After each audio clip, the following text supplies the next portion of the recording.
विश्वास को भा गई पीएम मोदी की हर बात। पीएम मोदी के भाषण की हर बात पर विश्वास को विश्वास। पीएम मोदी से अच्छी बातें सीखने के इच्छुक दिखाई दिए कुमार विश्वास। संसद में मोदी के भाषण में ऐसी भी क्या थी खास बात?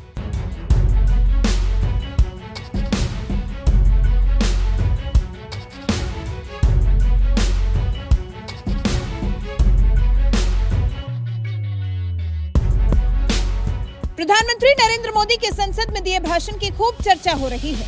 पीएम ने संसद के निचले सदन लोकसभा में खड़े होकर करीब 1.5 घंटे का भाषण दिया और पीएम मोदी के इस भाषण ने उनके विरोधियों तक का दिल जीत लिया। पीएम मोदी ने साफ और खुले तौर पर बात की, कांग्रेस नेताओं की भी खूब फजीहत कर दी। सदन को क्या, पूरे देश को ये बता दिया कि कैसे विपक्षी नेता चुनाव लड़ने तक का हौसला खो चुके हैं। संसद के इस नए भवन में जब आदरणीय राष्ट्रपति जी हम सबको संबोधित करने के लिए आई और जिस गौरव और सम्मान के साथ सेंगोल पूरे प्रोसेसन का नेतृत्व कर रहा और हम सब उसके पीछे पीछे चल रहे थे। नए सदन में ये नई परंपरा भारत के आजादी के उस पवित्र पल का प्रतिबिंब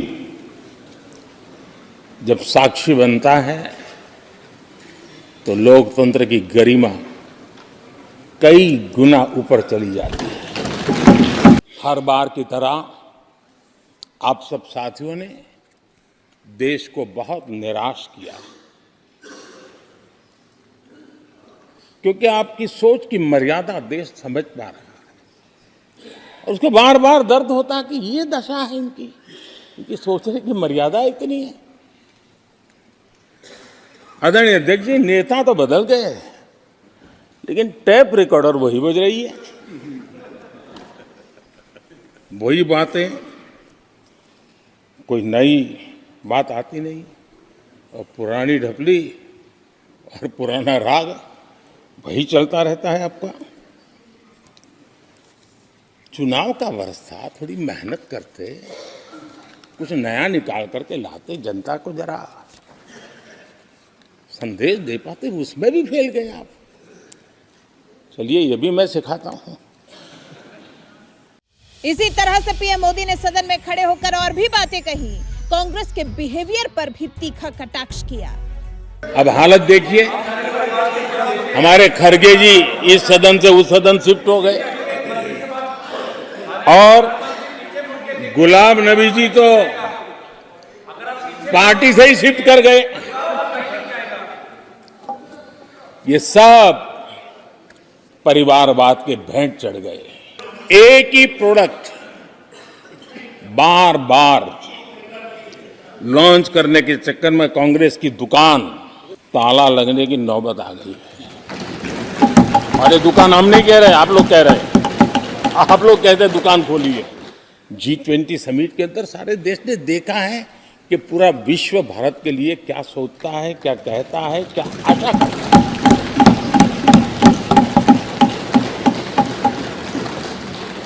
और इन सारे 10 साल के कार्यकाल के अनुभव के आधार पर आज की मजबूत अर्थव्यवस्था को देखते हुए जिस तेज गति से भारत विकास कर रहा है, उसकी बारीकियों को जानते हुए मैं विश्वास से कहता हूं और इसीलिए मैंने कहा है कि हमारे तीसरे टर्म में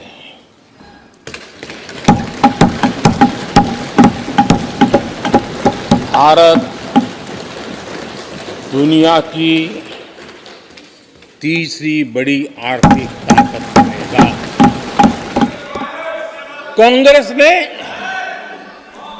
देश के सामर्थ्य पर कभी भी विश्वास नहीं किया। वे अपने आप को शासक मानते रहे और जनता जनार्दन को हमेशा कमतर आंकते गए, छोटा आंकते गए। आदरणीय अध्यक्ष जी, देश के नागरिकों के लिए कैसा सोचते थे मैं जानता हूं, मैं नाम बोलते ही उनको जरा चुभन होगी, लेकिन 15 अगस्त लाल किले से प्रधानमंत्री नेहरू ने जो कहा था वो मैं जरा पढ़ता हूं। लाल किले से भारत के प्रथम प्रधानमंत्री ने जो कहा था वो पढ़ रहा हूं, नेहरू जी ने। उन्होंने कहा था, हिंदुस्तान में काफी मेहनत करने की आदत आम तौर से नहीं है। हम इतना काम नहीं करते जितना कि यूरोप वाले या जापान वाले या चीन वाले या रूस वाले या अमेरिका वाले करते हैं। ये नेहरू जी लाल किले से बोल रहे हैं। यह न समझिए, यह न समझिए कि यह न समझिए कि वह कौमें, ये न समझिए कि वह कौमें कोई जादू से खुशहाल हो गई। वो मेहनत से हुई है और अक्ल से हुई है। ये उनको सर्टिफिकेट दे रहे हैं, भारत के लोगों को नीचा दिखा रहे हैं। पीएम मोदी के इसी भाषण पर कवि कुमार विश्वास ने सोशल मीडिया पर एक पोस्ट लिखा है। कुमार विश्वास लिख रहे हैं, संसद में प्रधानमंत्री मोदी जी का भाषण किसी सफल राजनेता का अपने राजनीतिक विचार के प्रकटीकरण का शानदार उदाहरण था।